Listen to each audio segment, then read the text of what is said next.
With spring practice beginning for the Florida State Seminoles, where do they still need transfer portal help after spring ball concludes?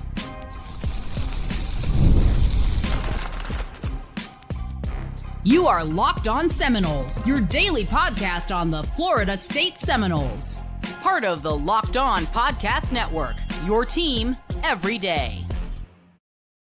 Welcome back into Locked On Seminoles, your daily source for all things Florida State football. I am your host, Brian Smith, longtime college football writer and recruiting analyst. Thank you for making Locked On Seminoles your first listen each and every day. Today's show is brought to you by our friends over at Monarch Money. Take control of your finances with Monarch Money. Use code LOCKEDONCollege at monarchmoney.com for 50% off your first year. Florida State has a unique situation with both coordinators being transferred out and with new ones coming in. Florida State has a new offensive and defensive philosophy. Florida State has a massive influx of transfers. Florida State had a really good recruiting class. All of these things mean all kinds of shifting parts. So let's get down to the bare bones of it. Where does Florida State stand with their roster so that all these things we can figure out if they're going to work together? Today, as spring ball begins, I want to grade where Florida State stands at each position on both sides of the ball, kind of give a synopsis, and then we'll talk a little bit about, hey, the April spring window is coming up. The transfer portal is going to be busy. And Florida State's going to need some help. But where do we expect it based on today? Again, this is the beginning of spring ball today with not a lot of news because of the media blackout. This is pretty much where we're at. We need to figure out the best bets, and then as news trickles in at the end of spring ball, do this again and like, okay, this improved. This is better than we thought. This needs more help. All of that will be sorted out by the end of spring practice. But today, from quarterback to DB, I want to kind of go over it, just give it a grade, and then maybe a number. Do they need to add one or two players, depending on the position? Let's start at quarterback. This is a spot where I think there's a unique need. Obviously, Thomas Castellanos is going to be the starter. I'm going to say that again. For anybody who doesn't think so or didn't know, this is lock, stock, and barrel. They didn't bring Castellanos in to sit on the bench. He came here to play. Now the question is, who's the backup? How does that work? Do you need to add somebody else? That's possible. Right now, I just want you to think about that, put it in the back of your mind.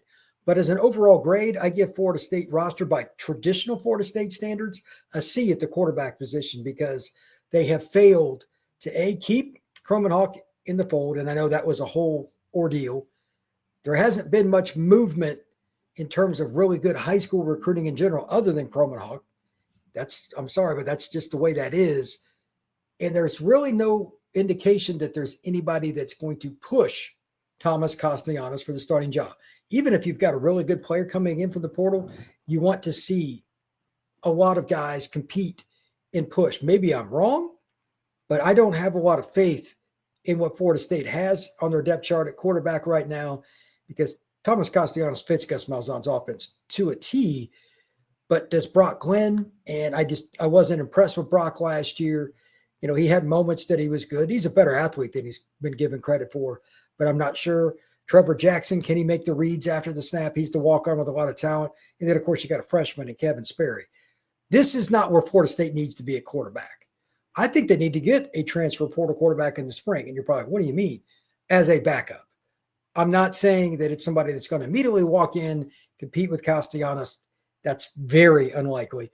And I also think that it's not even a lock that he would be able to back up Brock Glenn. But you need a third quarterback that could be viable, because it's not unusual for more than one quarterback to get banged up.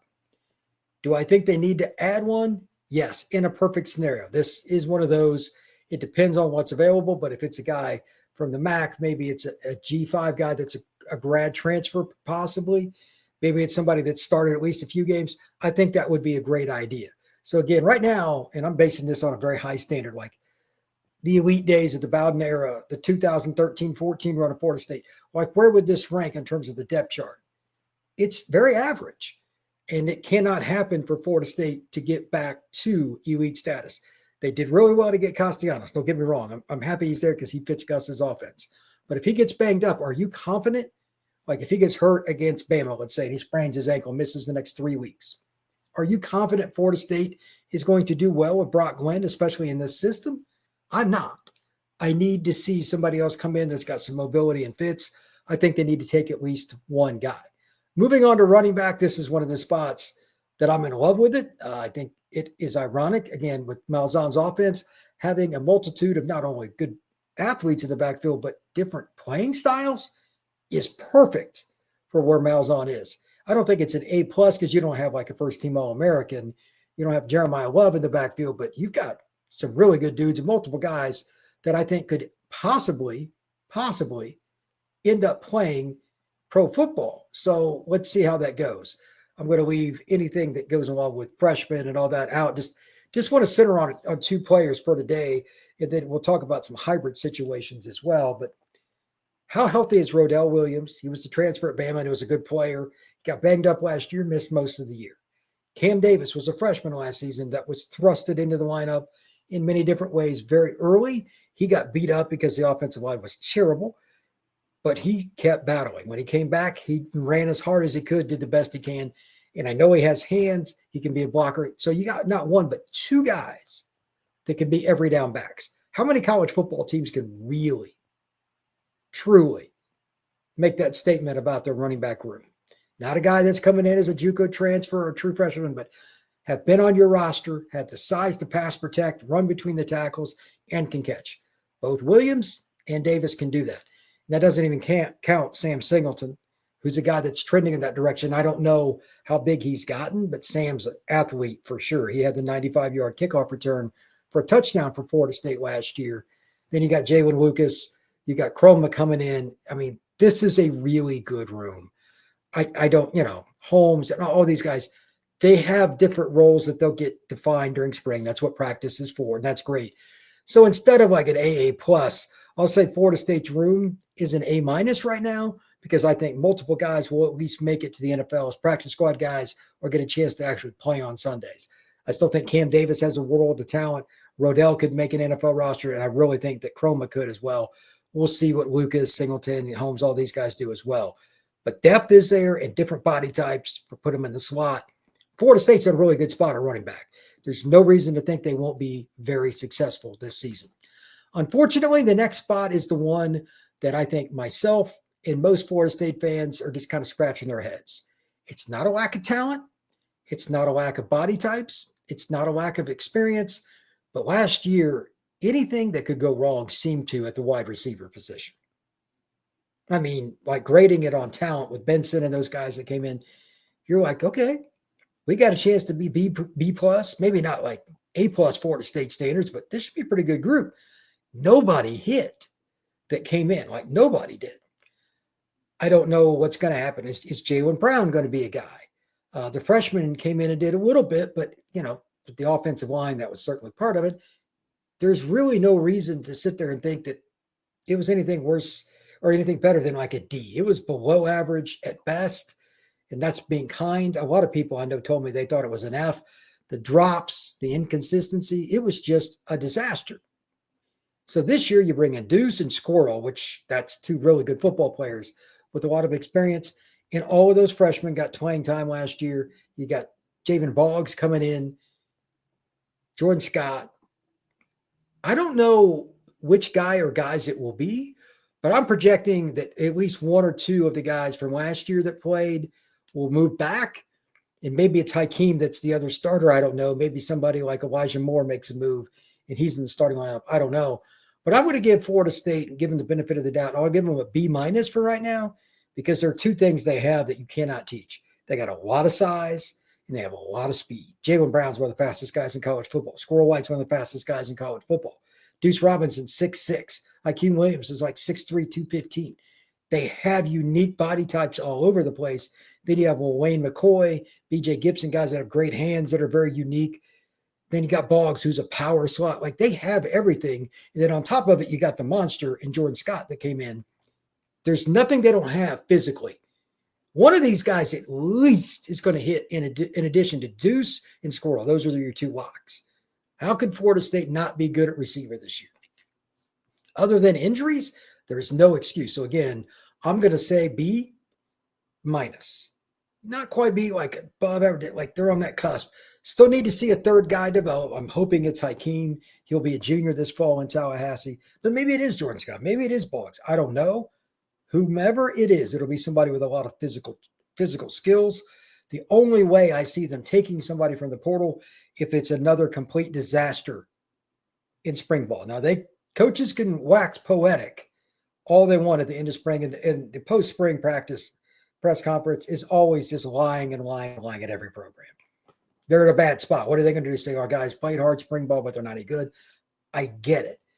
But if they go into the portal for a receiver, you know that there weren't the expectations they had set forth being met. This is a position to watch. The number better be 0.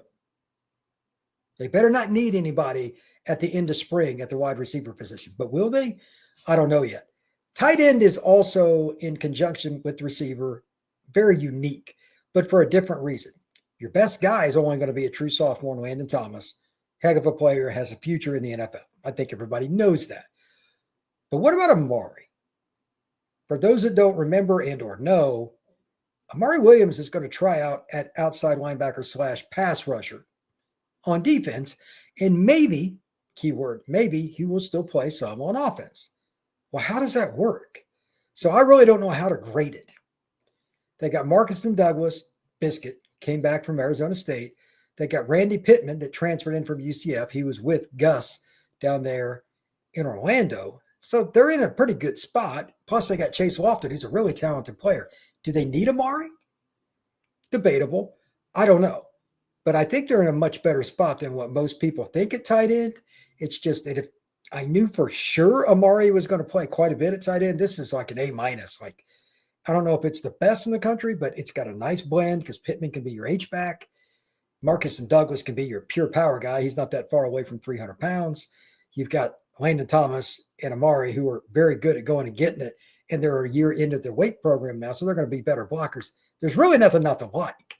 But again, how much does Amari play? I'm going to give it a B+ because I'm going to assume that if Amari's practicing at defense, he would prefer to be there. If your head is in that spot, how much are you going to be into the game at tight end? I don't think they'll take somebody else in spring or after spring, but I still think Florida State is in a scenario where they're at least in a good spot at tight end. It doesn't have to be elite, but it's pretty darn good.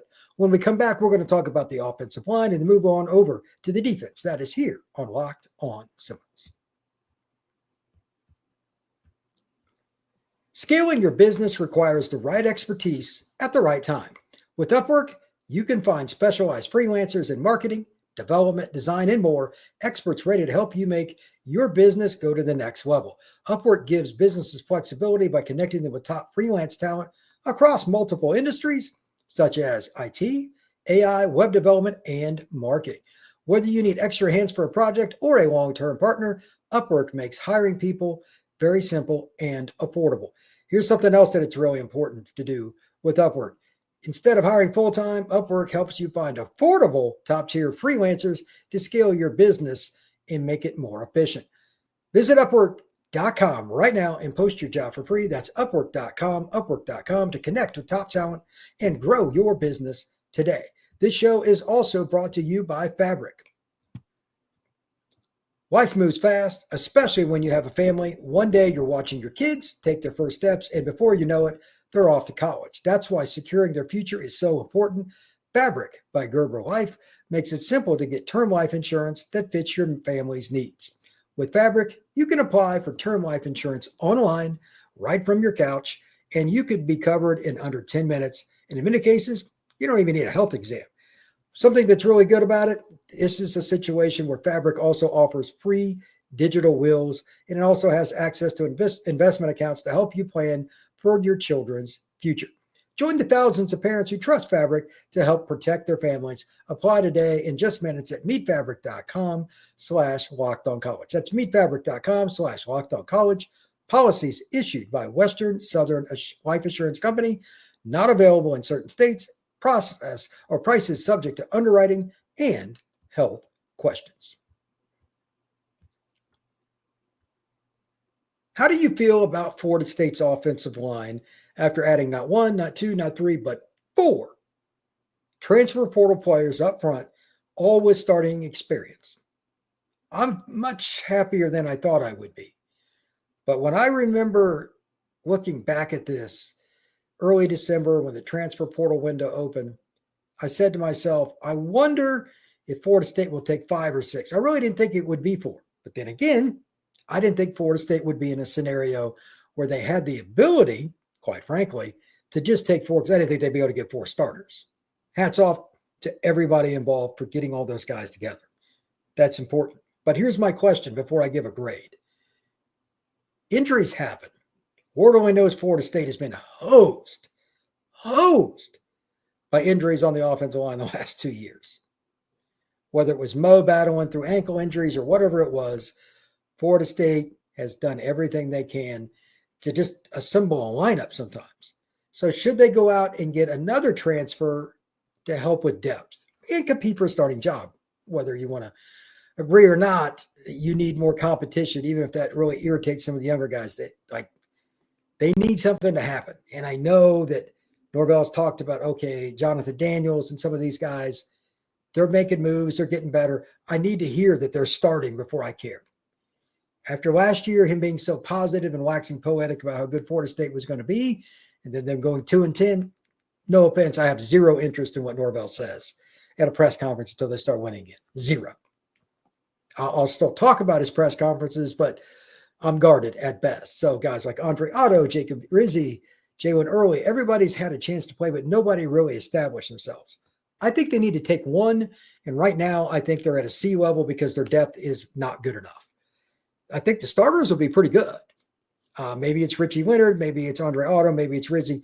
We'll see which other guy starts, but right now, Hanson out of Vanderbilt will be your left tackle. At center, I think that's going to be Pettibone. He's the kid from Wake Forest. Medley came over from UCF at guard. And then the big fella, and I do mean big, Micah Pettis is give or take 340, 350. He transfers into Florida State from Ole Miss. It's a pretty good lineup. But the difference between the top tier and the guys underneath might be stark. If they don't get at least one transfer in the spring, and I know they don't want to spend any more money, but you're at risk of putting yourself in a really bad boat. Again, what if Pettis has an ankle injury? He misses the first 4 weeks of the season, doesn't even play against Bama. Are you ready for Bama if you don't have your starting right tackle? I doubt it. Fair or not, they need to go spend again and get at least one more player. And that's probably not what they want to hear, but I'm steadfast with it. Right now, again, I got Florida State's O-line as a C, but last year it was an F. I mean, it's still taking a major step up. They didn't even have a starting lineup. It was insane how bad it was. So it's improved dramatically, but because of the depth concerns, Florida State still has a long, long way to go there. Now, moving to the defensive side of the ball, this is a little more of guesswork in terms of exactly where guys line up in the front seven, because that's literally what they're working on beginning today with spring ball opening up. But again, media blackout, we're not going to really know anything that's going on. So it's more conjecture. And that's why I'm doing this today, because you need to set the bar. As far as D-line, surprisingly, it's probably a B. They hit the home run when the transfer portal was experienced guys, players that could come in that not only played, but started at other schools, produced. It's nice. Deontay McCray, it's one thing to get a guy that's, been a rotational player, this or that. He had a lot of tackles at Western Kentucky. Diggs at Coastal. Those are guys that have played a lot of football. And based on what happened at Florida State last year, where they took a lot of guys that didn't make it, like Bama and Georgia, that were highly rated out of high school that didn't produce, and then they flopped for the most part, compared to Indiana taking a bunch of G5 guys but did well, and then they went 11-1. I'm going to go with the production. I think that's something we got to look at and be realistic. Some kids just don't adapt to college for whatever reason. It's the world's most difficult thing to figure out, and that's the human brain. Some guys just do not adapt to new situations. It is what it is. But Florida State got some experienced players, and they got Daniel Lyons coming back, one of the most underrated defensive linemen of the country. I think he's going to be Florida State's leader in tackles for loss this next season. Prove me wrong. They got big Darrell that's going to be playing nose guard, I think, primarily. They got some talent. And then, of course, the kid that everybody's fascinated with, yours truly included, and that's James Williams, the transfer out of the University of Nebraska. I would not want to bet against him because it seems like he's hungry, and he transferred with the notion that Terrence Pot Roast Knighton is going to be his D-line coach, just like he was in Lincoln, Nebraska. They got a pretty good front. I'm going to give it a B. And Kevin Wynn and KJ Sampson and several other players that they have, Jason Jenkins had a little setback with injury, but they've got some guys. There's no reason to think that Florida State shouldn't be pretty good. I'm curious about Aaron Hester. I haven't really talked about him much. We'll see. And then again, as I talked about earlier, we really don't know what's going to happen with Amari, which side he's going to play on. That's wild. But that's why I'm not really talking about it. Maybe he moves back to tight end. This is iffy. But right now, just down linemen and whatnot, in particular, I think Florida State's in a really good spot. Just need to see now, how do they mesh? And the big question that we talked about so many times last year and even a little bit this spring so far, how consistent is Big Darrell? Does he play hard every down? Because I don't know many people that are 6'6", 330 that move like that. He's a mountain of a man. If he's motivated, Florida State's different. And it's the same thing like KJ Sampson. You're not going to move him. Kevin Wynn, you're really not going to move him. He's a rare freshman. He'll play. This is a pretty good D-line. And it actually could go up in terms of my grade. And I don't think they need any more transfers. You'd like to get one, but they're not going to go out and spend much money with the size and experience they got. So I think they're in a pretty good spot. Moving to linebacker, this one's a little bit more difficult because it's not whether they have some talent. It's where does everybody play at? I'm still not sure on that. I've guessed, and I've just flat out mentioned it before. I'm not the end all be all in understanding what Florida State's going to do because they're going to run some 3-man and some 4-man. Depending on which scheme gets run more will dictate, in my opinion, which linebackers play more. That's impossible to know right now. So with that, I'm just kind of looking at it from a talent perspective. I'm going to say like C+ because Florida State's depth in terms of experience is not very good. They have some talent. I mean, they got some guys that are good like Omar and Blake. If they come off the bench, that's two pretty good players. But Cryer's played a little bit. Caleb Lavallee, maybe he's a guy that can help you. But they got a couple guys that redshirted last year. Then they got Stephon Thompson, who was a part-time starter, and Elijah Herring, a guy that started Memphis. They don't have a dude, and they don't have a ton of experience at depth. I'll say C+. They got some serviceable guys. But then again, they don't have that mainstay. There's no doubt this guy's going to the league. That's a senior that's been there. I think Nicholson's their most talented player, but which spot does he play? Again, that depends a little bit, in my opinion, on whether or not they're in more 3-man line or 4-man.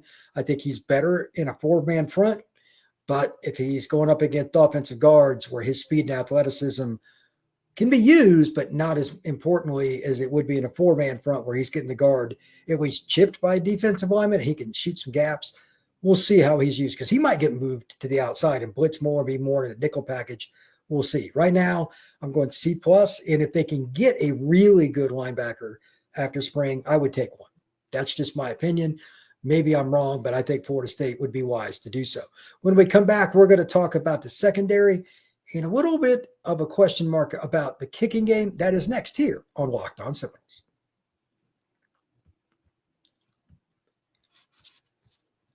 Ever check your bank account and wonder, where did all my money go? Between dining out, shopping, and entertainment, it's easy to lose track of your money, and that's where Monarch Money comes in, your personal CFO, giving you full visibility and control over your finances. Monarch Money isn't just a budgeting app, it's a complete financial command center. You track all your accounts, investments, and spending in one place so you can stop managing your money and start actually building wealth.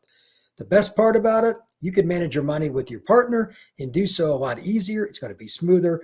It's going to be more financially savvy so you can set goals and stay on the same page without all the stress that you normally have. Take control of your finances with Monarch Money. Use code LOCKEDONCollege at monarchmoney.com for 50% off your first year. That's monarchmoney.com, code LOCKEDONCollege for half off your first year. Make sure you check it out. Monarch Money.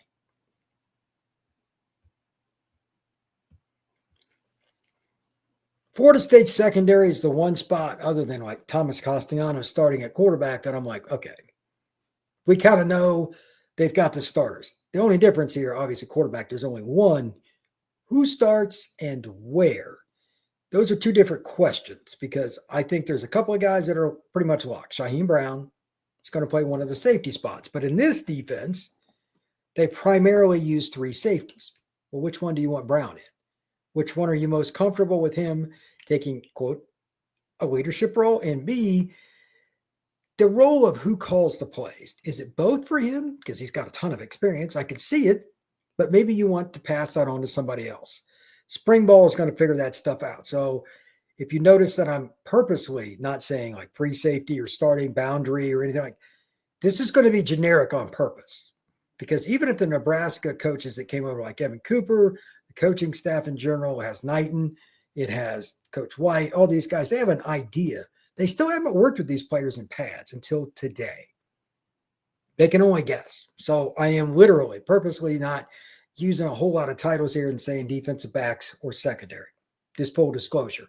First guy, though, that I think will play a ton is Shaheem Brown. That gives you an experienced player that's a pretty good tackler. That's important. I've talked about Quindarius Jones. I think he's going to be the breakout player on Florida State's defense this year, along with Daniel Lyons up front. I think those two guys will be headed towards the NFL in some capacity, whether after this season or the next. They're a lot better than they're given credit for, and I think Florida State has done a good job to this point, and now they got an even better coaching staff on defense. That'll help raise their game more. But who starts at the opposite spot of Quindarius, whether he's playing boundary field, however they do it? Who plays nickel? Who's calling the plays? And how do the young guys matriculate into the lineup? Does Kai Bates win a starting job? What about the other guys that are like talented enough to play multiple spots? He's Conrad Hussey. Is he nickel? Edwin Joseph, nickel? Do they play corner? In this new defense, there's a different philosophy. It's not going to be quite as much man. So we could see multiple roles for guys that were just, I don't want to say pigeonhole, but they really fit the man scheme in certain ways under last year's defense. This makes it fascinating. What I do know is Florida State has a ton of talent. Much like linebacker, they got some depth, they got some talent, and they got more of it. But they don't necessarily have a pure stalwart yet. Again, as I said on yesterday's show, Quindarius is a guy I think that could break out and even be an All-American. I think he can be really, really good. I like him a lot, and I have since his freshman year. But right now, I give Florida State secondary a B+. They don't have the pure, no doubt about it, All-American guy, but they got a lot of players that are talented. Which guys play where in the secondary? Again, that will take care of itself. But how they start, I would bet money right now is not how it finishes, because you can only guess if you're the staff that came in, and even with Surtain's help, it's not the same as actually running it, and that's what spring ball is all about.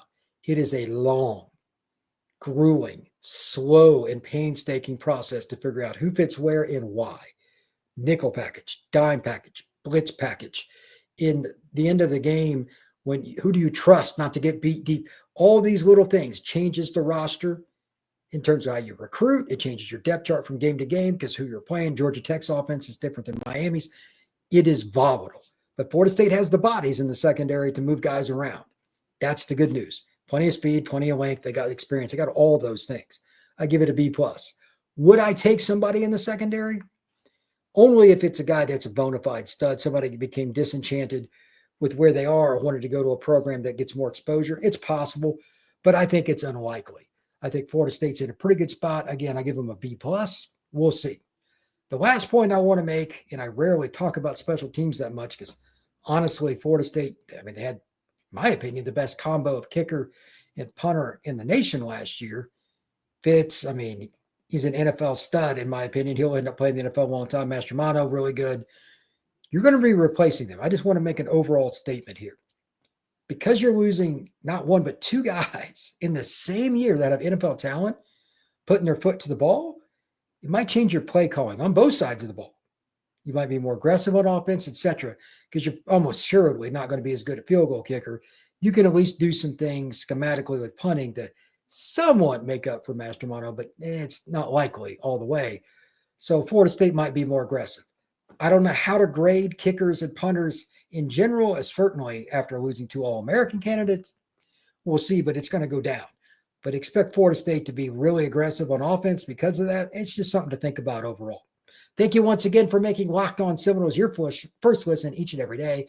Truly appreciate you stopping and talk some Noles with me. We'll see you again soon.